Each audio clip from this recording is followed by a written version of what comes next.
On this episode of The Deal, we're bringing you an interview we recorded live at Bloomberg Power Players Summit. We sat down with Steve Pagliuca. He's the owner of the Boston Celtics and the Italian football club Atalanta. Both teams have brought home trophies in the past year, and we got to pick Steve's brain about how he builds winning franchises and the deals behind it all. Here's Steve Pagliuca.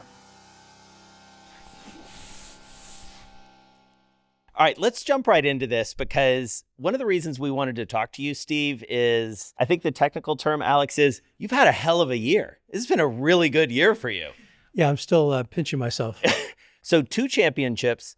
As you look back, what's the most memorable moment? Oh, man, it's really hard. I mean, probably 2 of them were the championship game with the Celtics. You know, we came so close for so many years. I was very happy for Jason and Jalen specifically getting over the hump. So that was very emotional. And then for Atalanta, they had not won the European Championship for 100 years. So that kind of revolutionized Bergamo and the players. We had a parade there.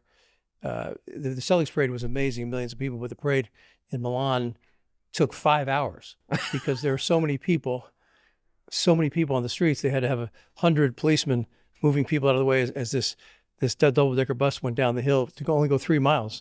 5 hours. It became dark. They're lighting off flares. It looked like Apocalypse Now. So those were just memorable moments. Remember parades? I do.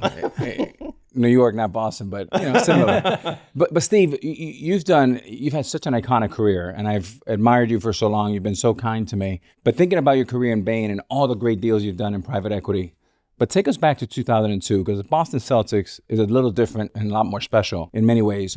Take us back to that, and what did that mean to you at that time? It seems like yesterday. It's interesting because I'd been at Bain Capital and we had done billion-dollar deals and $5 billion deals, and the Celtics was a $360 million deal. And we do a $1 billion deal, there might be 1 or 2 reporters. And the odd thing about the Celtics back then is there were no leaks. This was a very private deal from a private seller to a private seller. So there were 0 leaks. It's almost unheard of. Wow.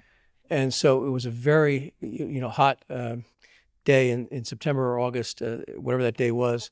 And we drove over to the Celtics facility. And the previous owner hadn't even told the coach that the team had been sold. Whoa. Wow. And he was up in the balcony staring down at us. And it was incredible. It was so hot. I drove over with Grosbeck, who's our CEO and lead partner. It was incredibly hot. He bounded out of the car. And then I was nervous and I couldn't open the door of the car and I was locked in the car. It was 90 degrees. I'm sweating and we're going to the press conference. I thought there'd be a couple of reporters there. So thank God, I kind of etched on the window, help. And he came back, got me. Got out of the car. I'm soaking wet. We go and sit at a place like this, and I look up, and there's reporters, the same number about in the room today. I mean, there are 100 reporters there to report on this. And I said, okay, this is really different. The intersection of sports and business, when you put the entertainment into it, it's really different. And so before we get to, because I know you've got some like owner to owner questions.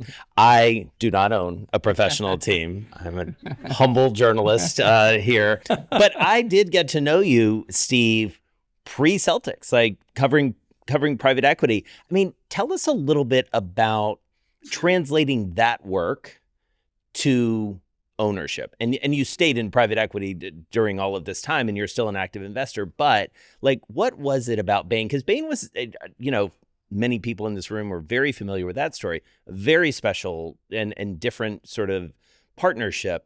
What did you bring from that experience to your partnership with Wick and your other partners at the Celtics? Both Wick and I had been in venture capital and I'd been in buyouts. And actually the concepts are very similar. So the first thing we did was do kind of a Bain study on what were kind of the key objectives that we would have going forward. But the good news is in consulting, they always boil it down to 3 things. I told Alex like 15 years ago, it's always about 3 things, not 2, That's not right. 1, it's 3 things. And the first was, you want to win a championship. So build the championship team. The second thing we needed to do was make it a more fan-friendly environment. Back in those days in Boston, the Celtics were the only team of the 30 teams that didn't have a dance squad or cheerleading squad. It was really old school. And not a lot of connectivity with the fans. It was kind of like they wanted to keep the fans away from the players. So that was the second objective is really, make it a better fan experience. And the third was use it as a community asset because you don't really, as you know, Alex, you don't really own these teams. They're kind of owned by the city and they can do an enormous amount of good. So the first day we set up something called the Boston Celtics Shamrock Foundation. And you can't win a championship every year, but you can do a lot, for the people of Boston and New England off the court. And so those were the three pillars that we found on it. We did that study and executed on that. And the Globe came out with an article, which we just got under the wire. They said if they analyzed every team that won a championship, and I guess at that time, no new owners that came in, if they didn't win within the first 5 years, they never won. Oh boy! So we won in the 5th year. Oh, we had a 5-year plan, and we won in 2008. Well, yeah, that's good Bain work. So, Steve, every time, whether it was when we were trying to buy the Mets, you were always so gracious. So was Bain, and you always wanted to offer advice. You didn't have a pony in the race, but you're always such a great mentor to so many people. Every time we went to Boston, when the Timberwolves went to play you guys, you and Wick were so gracious. You made me feel so you were very hospitable and made me feel at home.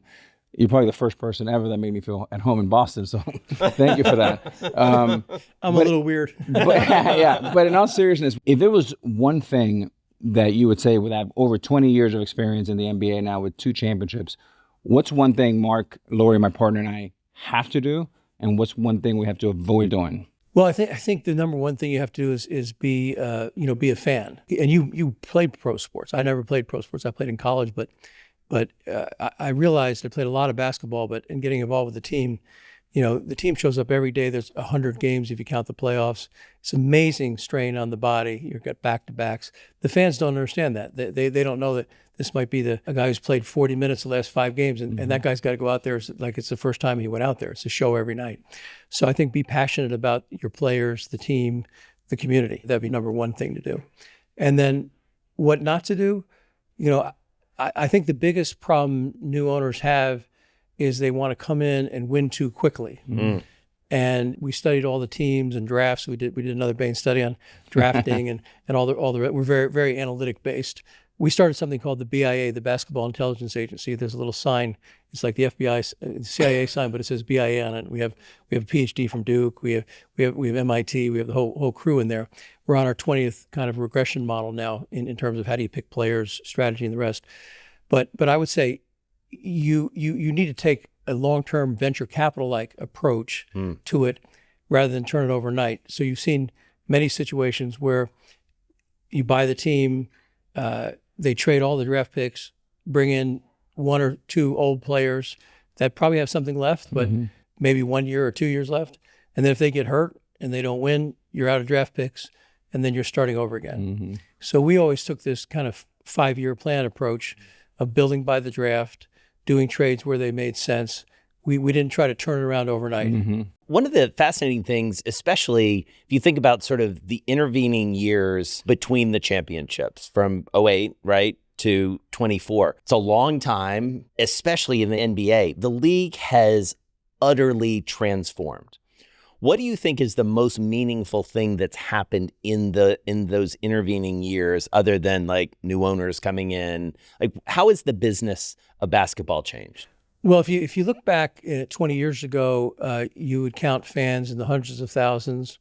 The Celtics didn't really have even emails with the fans. There was no Instagram. There was no Facebook. So it was very traditional. It was radio and broadcast television. So what's happened in that 20 years is media and technology has changed dramatically. You can now count fans in the billions, and the Celtics reach and the NBA reach is global.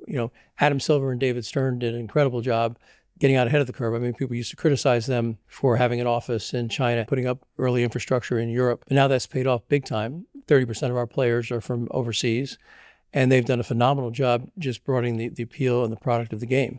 So technology and media have changed dramatically, and that has led to more abilities to monetize, players to create their own brands, more engagement on websites. And now you have a big battle between what I call old media and new media for those eyeballs. And that's why sports properties are so valuable. You have a great passion for the game of basketball. You played at Duke for 1 year. 2 years. Yeah, I was the worst player on the worst Duke team ever. Okay, you still made it. You still made it. It's kind of like Bob Beeman's long jump, and no one will ever exceed that. 2 of your kids played at Duke. Yeah. Okay, 2 of your boys. Okay.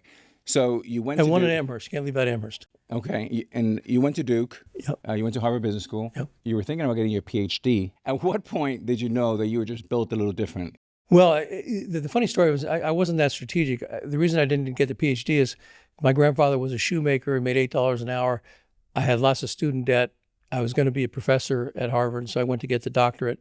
And I didn't have enough money. So I looked down the list, and what was the highest paying jobs? It was investment banking and consulting, and for a summer job. Yeah. So I had an offer down here and an offer in Boston.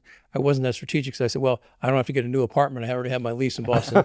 So I took consulting. Wow. And then that turns out to be very transformational for me. So after the summer, I was going to go back and get the doctorate. And they said, we'd love you to join, this small company, Bain and Company then. And if you stay here for 3 years, we'll pay for the doctorate. So I said that that's a great deal. I have no money. I have $100,000 in debt. I had nothing. So I took that job, and then that was about 40 years ago, and I've never really left the Bain system. And Wow. and Bill Bain has unfortunately passed away, but because I thought maybe I'd get my doctorate again, he would pay for it. But they probably don't have that document anywhere. Yeah, he's like, no, but seriously, Bill promised me I could get a doctorate. What's funny is I'm sitting here, they talk about all the New York, Boston stuff. It's like, so maybe if you had taken the job in New York, everyone in here is like, wait, could they own the Knicks instead? It's like, that's a sliding doors moment if I've ever seen one. I want to talk about Atalanta a little bit, because the story there is fascinating in terms of like sort of how you get there. Tell us that story of like how you get into that business of football. Well, that goes way back. Again, when I got out of school, my grandfather and father said I had to major in accounting. I hated accounting, but sorry if there's accountants out there, but I didn't really like accounting. But they said it was the only people employed during the Depression. They'd both lived through the Depression, and they thought every year another depression was coming. 1929 was coming. So I said fine. So I got the accounting degree at Duke, but then I didn't realize to get the CPA, which they wanted me to get, you had to work 3 years in accounting. Mm. So I had 6 or 7 offers, and I went to all those firms. I was 22, and I didn't tell them why. The reason why is I didn't really want to really do accounting, but I said, anybody who sends me overseas, I'll take that job. And in those days, they would never send a 22-year-old person with no experience overseas. But one firm wanted me bad enough, Pete Mark Mitchell, KPMG today. They sent me to Holland. So I'd never been out of the country. I jumped on a plane. And in those days, this is incredible. In those days, the only sports scores you could get was International Herald Tribune 3 days later. So to figure out who won the World Series, you'd have to get a paper that's 3 days old. But anyway, the only thing I could do is I was a sports guy, so soccer was huge. And the Dutch went to the finals in 1978. I became a big soccer fan. Fast forward 40 years later, one of my partners from Italy called and said, hey, there's a family that wants to meet you, the Percassi family in Italy, right outside of Milan. And they like some help. Maybe you buy a minority position in the team, help globalize it. So I went there, I got on a plane, I got off the plane, and I looked around, and everybody looked like me, because my grandfather's from there. And I said, this is a great place. And so I really hit it off with the family, and we ended up putting a major investment in there, and they had the same goals we did. They wanted to make it bigger. They wanted to globalize. And it's been a great synergy between the Celtics and them, because we've used our stat guys. We have a stat guy there now. We share marketing ideas. We share training ideas. We share player development ideas. So it's been fantastic. So I heard this Ted Lasso comparison, which I love. Tell us a little bit about that. I mean, it was like Ted Lasso, Italian Ted Lasso. Yeah. Ted Lasso.